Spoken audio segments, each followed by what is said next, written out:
Bienvenue sur votre nouveau podcast, Un mental de champion, le podcast où les athlètes de haut niveau vous révèlent leurs secrets en termes de préparation mentale. Lors de chaque épisode, je m'entretiendrai avec un athlète et nous aborderons une thématique précise. Aujourd'hui, pour ce premier épisode, c'est Pamela Lissajou, membre de l'équipe de France de vol relatif à 4, qui va se prêter à l'exercice et nous allons aborder la thématique de la gestion du stress et de la pression. Bonjour Pamela. Bonjour. C'est une thématique importante puisque c'est une des raisons principales pour lesquelles les sportifs professionnels ou amateurs me contactent pour que je les accompagne. Euh, pour commencer, je te propose, Pamela, de te présenter, de nous parler un petit peu de ton parcours, de ton palmarès et d'expliquer un petit peu en quoi consiste ta discipline. Du coup, moi, c'est Pamela Lissajou, j'ai 38 ans. Ma discipline en parachutisme sportif, c'est le vol relatif, parce que du coup, il y a plein de disciplines en parachutisme, ce qu'on ne sait pas forcément. Donc, moi, je pratique le vol relatif. Et le vol relatif, ça consiste à faire des figures à 4. Le but du jeu, c'est d'en faire un maximum en 35 secondes. On est filmé par un vidéoman qui permet de juger des points, et ce sont que des figures imposées qui sont tirés au sort. Il y a 10 manches, 10 rounds avant la compétition. Et pour en arriver là, et ben, du coup, il a fallu beaucoup d'étapes. Donc, j'ai commencé le parachutisme en 2007. Donc, c'était déjà il y a quelques années. Et au début, on ne sait pas du tout que la compétition existe forcément là-dedans. Et c'est vraiment en progressant et en passant ces tout premiers brevets qui sont assez accessibles rapidement, d'ailleurs, qu'on se rend compte qu'il existe plein de disciplines dans ce monde-là. Et moi qui étais déjà une compétitrice dans l'âme auparavant, parce que je faisais pas mal de compétitions déjà, j'ai fait pas mal de GRS, j'ai fait beaucoup de danse. Enfin, c'était, voilà, à l'école, c'était déjà mes domaines de prédilection, tout ce qui était sport, j'étais déjà dedans. Donc quand j'ai appris que dans le parachutisme, il y avait des compétitions, et bien, évidemment, il a fallu que je me lance dedans. Et pourquoi le choix de cette discipline-là? C'est parce que c'est une discipline, il y a le point ou il n'y a pas le point. En gros, c'est pas une discipline artistique. Il en existe des disciplines artistiques, mais là, pour le coup, c'est hyper carré, hyper droit. Et c'est, voilà, il y a le point, il y a le point, il n'y a pas le point, il n'y a pas le point. Donc, et ce que j'aime aussi dans cette discipline, c'est comme c'est jugé sur un très court temps, c'est la rapidité d'exécution et tout ce qu'il faut engendrer physiquement et mentalement pour que en 35 secondes, on fasse vraiment voilà, le saut, les sauts qui vont nous permettre d'aller franchir les caps des plus hauts niveaux. D'accord.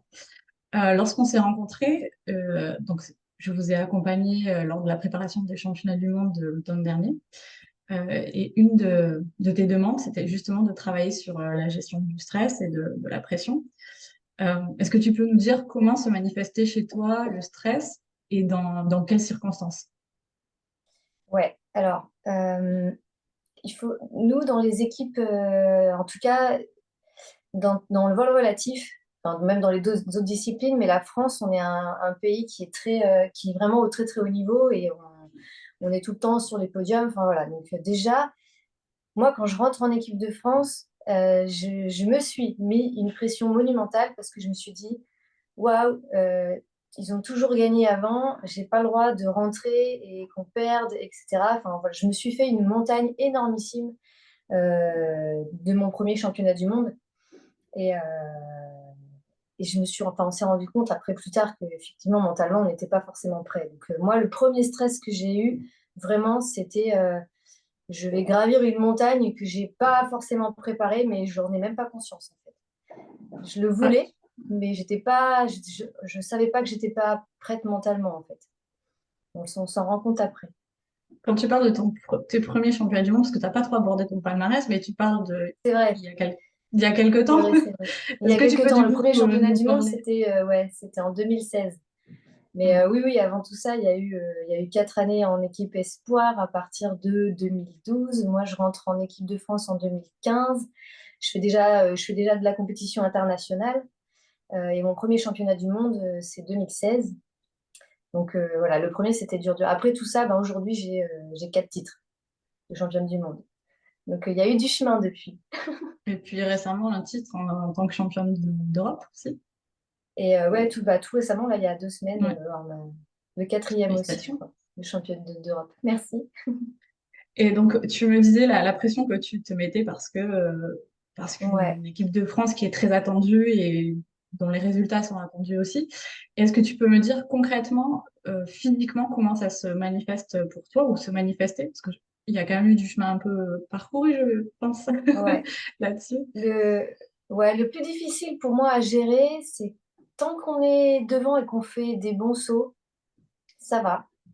Mais quand il y a une difficulté, quand l'adversaire nous rattrape ou nous passe devant à un moment donné dans la compétition, là c'est très dur. Parce que moi, à l'intérieur, je commence à faire une énorme boule d'angoisse. Dans l'avion, c'est pareil.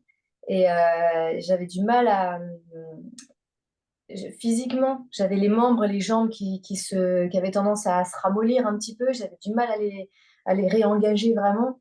Et donc, c'est ça ça me submergeait un petit peu, quoi. J'avais du mal à. Des fois, j'arrivais à le gérer, mais je ne sais pas si c'est que j'arrivais vraiment à le gérer ou si c'est que j'avais de la chance. Mais je sais que D'accord. mentalement, ça me prenait beaucoup, beaucoup de cases. Ouais. D'autant Ça plus que vous, rajoutait c'est de un la peur. sport où, c'est ce que tu disais, vous enchaînez beaucoup de figures en très peu de temps. Donc, enfin, vous avez une énorme charge mentale, et vous avez besoin d'une réactivité, vraiment très forte. Euh, donc, chez vous, le mental est quelque chose d'essentiel chez tous les sportifs. Mais là, vraiment, quand on doit faire beaucoup d'efforts, et en très peu de temps, il faut vraiment une grande, grande disponibilité, mentale. Ouais. Ouais, puis en plus de ça, c'est des sauts. Bah, il y a plein de choses, hein. On fait du parachutisme, donc on se jette de l'avion. Donc on parle de la compétition et du saut, mais bon, il y a quand même aussi la petite pression, évidemment, qui fait qu'on se jette de l'avion, même mine de rien, même si à notre niveau, elle est plus du tout comme au tout début. Et à cela, bah ouais, on ajoute les 35 secondes à gérer. Et c'est vrai que mentalement, ça fait beaucoup, beaucoup de choses, sachant que le saut, bah, il faut le faire dans la tête, il faut Mm. penser à tout retenir. Chaque figure a ses petites subtilités, tout ce qui est voilà, technique et individuelle et la technique des figures pour être ensemble. Voilà, il faut arriver à se mettre bien tout seul pour qu'après, ensemble, ça marche. Et tout ça, c'est vraiment pas évident voilà, à gérer tout de suite, Mm. quoi. Quand on n'a pas, Euh, quand on ne oui. sait pas qu'on a peut-être les armes ou quand on les a pas encore, c'est pas facile. Qu'est-ce qui, dans le travail qu'on a fait ensemble, quand je vous ai accompagné, toi et le reste de l'équipe, quels sont les outils qui t'ont aidé? Est-ce qu'il y a des outils qui t'ont aidé et quels sont-ils? S'il y en a. Ouais. Moi, ça m'a énormément aidé dans le sens, alors on l'a fait, du coup, c'était l'année dernière. Donc il y a eu quelques années, moi, depuis, entre-temps, où je me suis rendu compte l'année dernière en faisant tous les exercices qu'on a fait ensemble, que les armes, je les avais très certainement. Je les utilisais, mais je pense que j'avais besoin d'être rassurée et de savoir que je les avais en fait pour que ça aille. Et ce qui m'a beaucoup servi, c'est justement de faire toutes ces images mentales et la boule dans le ventre, là, celle qu'on a transformée, parce que cette boule qui me stressait, qui faisait ramollir mes jambes et tout en cas de stress. Là, j'ai réussi, grâce à ce qu'on a fait, à la transformer en boule d'énergie. Et ça, maintenant, elle me fait chauffer les muscles. Là, je peux pas être plus prête physiquement, en fait. Quand je sors de l'avion, quand j'arrive à la faire diffuser, là, comme ça, dans tout le corps, je sais que physiquement, je suis engagée. Et il y a un autre truc aussi, c'est que tout ce qui est voilà, on parlait de beaucoup de se remobiliser quand on a fait un mauvais saut, etc. Et ben, c'est là, moi, que j'avais tendance à perdre confiance. J'ai réussi, grâce aux exercices qu'on a fait, à me mettre dans ma bulle et dans ma bulle, dans une sorte de cocon de confiance où je récupère des images et des choses que j'ai fait avant, des choses que les gens m'ont dites, pour me rassurer, me dire je sais faire les choses, il n'y a pas de raison que ça ne marche pas de toute façon. Et puis aussi ressortir cette rage qu'on a quand on a le couteau entre les dents, parce que je me souviens de certaines compètes où j'ai tellement le couteau entre les dents que c'est tellement focus que je peux pas me planter, je peux pas faillir à ce moment-là, quoi. Donc j'essaie d'aller rechercher tout ça. Donc moi, c'était dans un grand coffre, hein. J'étais dans un coffre-fort où il y avait tout. C'était mon image.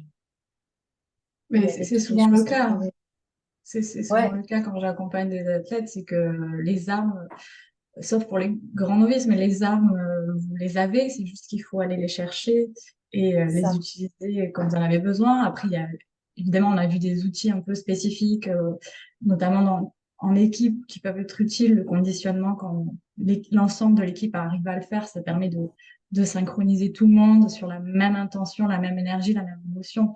Donc, ça, normalement, ça permet plus de fluidité et de précision, mais souvent, les athlètes ont les armes. Il faut juste aller les aider et voilà, on intervient à plusieurs niveaux. C'est vrai qu'en fonction de chaque athlète, on va travailler plutôt. Avec toi, c'était des outils de gestion, en fait, quand le stress est là et d'en faire quelque chose. C'est-à-dire, euh, je sais qu'il y a beaucoup de gens qui conseillent d'essayer de remplacer par quelque chose de positif. Mais par exemple, toi, quand les jambes dans du coton qui flottent, ça, c'est là, c'est présent physiquement, ça existe. Et le nier, à mon sens, c'est pas ce qui va aider. Par contre, transformer cette énergie qui est sur le moment quelque chose qui est plutôt préjudiciable et qui les empêche de performer en quelque chose qui va être un moteur, une source d'énergie, ça, pour le coup, ça me paraît être intéressant. Et une fois qu'on y arrive, on se rend compte qu'en fait, la force, on l'a. Tout dépend, la perspective, la vision, comment je vois les choses et qu'est-ce que j'en fais de ces émotions, de ces ressentis. Et quand on arrive à les transcender, à les transformer vers quelque chose de positif, c'est une énergie supplémentaire au service de la performance. Et c'est vrai que chez toi, c'était quand même assez agréable de voir l'évolution, parce qu'un début ça a duré plusieurs mois, hein, l'accompagnement. Et entre le début et la fin, enfin, c'est toujours intéressant qu'on voit quand les athlètes s'emparent et que ça fonctionne. Parce que enfin, je ressentais ton engouement et ça fonctionne, c'est génial. Donc, Ouais, ouais, ouais. Ah, c'était le petit truc qui me manquait après toutes ces années où ben, j'ai pas forcément eu voilà, de prépa mentale et c'est dommage, hein, ça m'aurait aidé beaucoup plus tôt. Mais on se rend compte que j'ai quand même, j'avais des choses, hein, mais j'avais pas tout et là, je sais que j'ai tout. J'ai d'ailleurs, l'expérience, j'ai les outils et j'ai les armes. nickel. Du coup, pour les championnats d'Europe, comment ça s'est passé? Comment tu l'as vécu?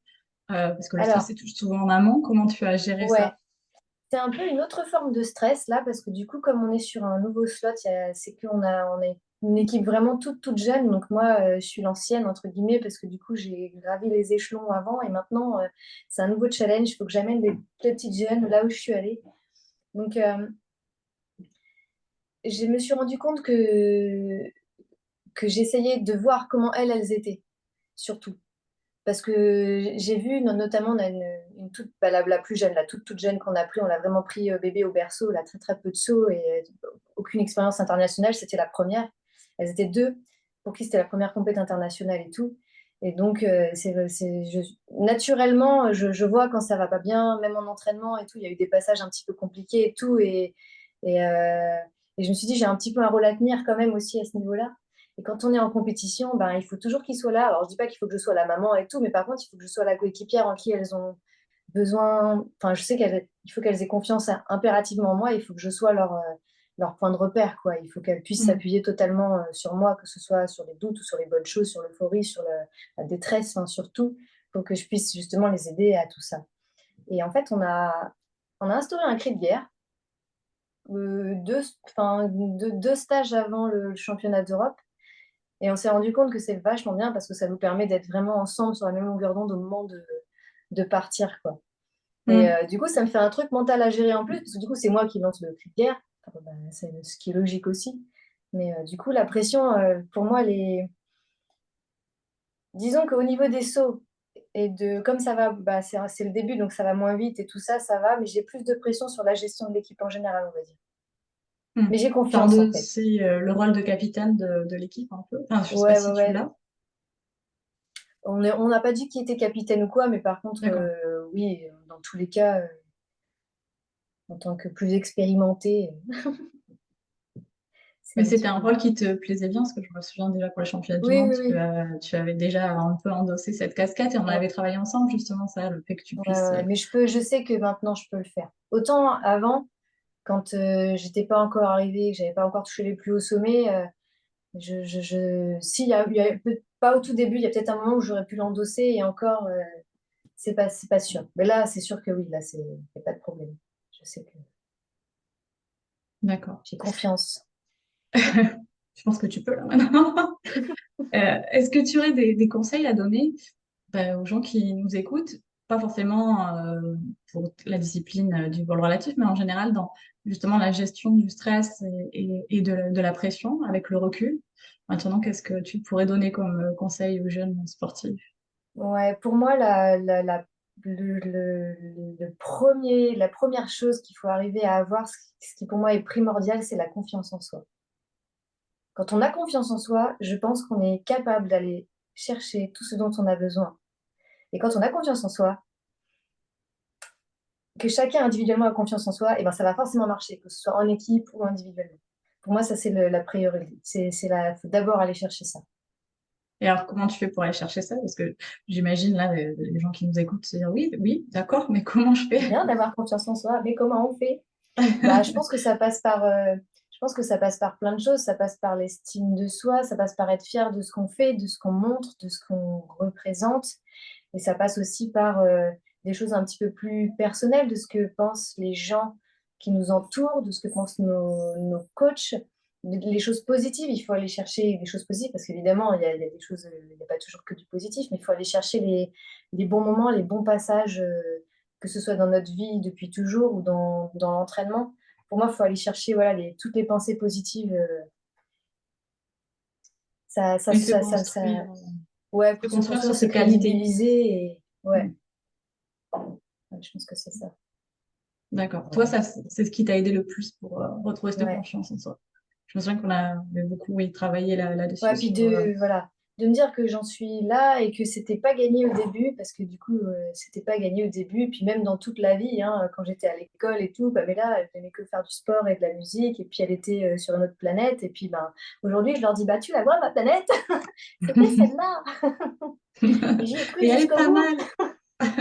voilà. Ok. Ah oui, c'est Mais sûr écoute, que moi, tu me feras pas faire de maths, hein, mais oui, ouais. mais aujourd'hui, voilà, tu es pleinement épanouie, Et c'est même ce qui aujourd'hui, compte. j'aurais même pas peur de faire des maths, tu vois, Parce que tu en fais au quotidien sans même t'en rendre compte. c'est ça. Oui, ce qu'il faut préciser, c'est pour les gens qui nous écoutent et qui peut-être connaissent un peu moins la discipline, c'est que vous êtes des athlètes de haut niveau, mais vous êtes obligés d'avoir un métier à côté. Vous devez Ouais, concilier entraînement, vie sportive bon, comme beaucoup de sportifs, hein, tous les sportifs de haut niveau ne sont pas professionnels, mais c'est quand même une réalité. Et ça complique aussi les choses en termes de charge mentale, de pression. C'est-à-dire qu'il y a quand même plein de choses à mener de front. ouais. Ouais, puis on n'est pas tous logés à la même enseigne, donc en fonction des boulots, des travaux, enfin voilà, de ce que fait chacun, etc. On a la chance avec la Fédé et puis bon, bah, l'Agence nationale du sport et toutes ces personnes qui nous aident, mais c'est vrai qu'on est obligé de travailler quand même à côté, comme tout le monde. Oui, ça peut parfois, alors, enfin, ça dépend pour qui, mais je sais que pour certains athlètes, c'est quand même un facteur de stress de devoir concilier vie pro et ambition professionnelle. Et, sa carrière sportive, c'est aussi un facteur de plus à travailler, à gérer dans son organisation, dans l'atteinte de ses objectifs professionnels, sportifs. C'est quand même aussi une charge supplémentaire. Ouais, c'est sûr. Moi, j'ai de la chance, mais c'est vrai qu'il y Notamment, en a qui n'ont pas, il y en a qui ont pas autant de chance. Moi, j'ai un travail où c'est une grosse boîte, ils sont très conciliants et tout. Enfin, c'est top. Ils m'ont toujours accompagné d'ailleurs, ils m'ont toujours soutenu. Mais c'est vrai qu'il y a des gens pour qui c'est plus compliqué. bah, écoute, je te remercie beaucoup, Pamela. Bah, Je sais merci pas, à est-ce que toi. tu aurais quelque chose à dire en plus que tu voudrais ajouter Non, rien de spécial, à part que, enfin, faut juste n'oubliez pas de vivre, c'est tout. On est là pour ça. exactement. Je te Ouais. remercie. J'espère que ça aura un peu aidé les gens qui vont nous écouter. Et en tout cas, je te souhaite. Quel est le prochain objectif de la saison? C'est l'an prochain, les championnats du monde, il me semble. Ouais, ça va être l'an prochain. Alors, ouais, le gros objectif, ça va être le championnat du monde en Israël fin octobre. Donc, il va y avoir des petites étapes avant ça, mais là, il y a beaucoup de travail. Là, on repart dans le foncier. Ok. Bon, ben, bon courage à vous, à l'ensemble de l'équipe. Et puis, à Merci, bientôt. ça marche. Euh, N'hésitez pas à vous abonner si vous voulez voir les prochains épisodes. Je te remercie, Pamela, et je vous dis à très vite. Au revoir.